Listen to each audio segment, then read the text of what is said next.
Immortals, ouais, les règles du jeu chez Albin Michel. Moi, j'ai adoré ce bouquin.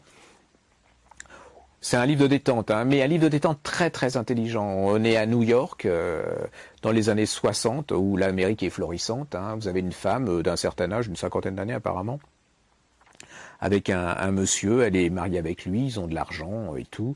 Ils sont dans une exposition de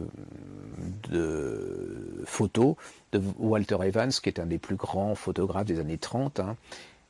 Il se balade, et puis là, il remarque une photo d'un personnage très beau, très élégant, très jeune.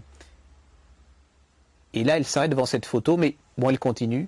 Et quelques photos après, elle revoit le même type, vieux, dans un espèce de par-dessus complètement locteux. Et là, elle se rend compte que c'est le même personnage et c'est l'homme qu'elle connaît. C'est un homme qu'elle connaît. Et elle va se rappeler qui est cet homme.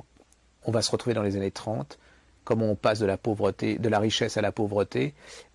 C'est comment cette femme, elle est prête à tout. Alors, elle est issue d'une bonne famille, hein, mais comment elle est prête à tout pour être libre, pour réussir sa vie.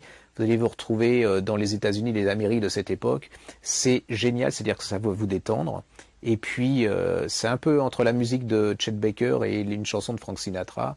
Ça se raconte pas à outre mesure. Voilà, vous êtes dedans, vous allez vivre ce personnage, vous allez découvrir les secrets, vous allez voir qui est cet homme, qui est cette femme et qui est cette Amérique de cette époque.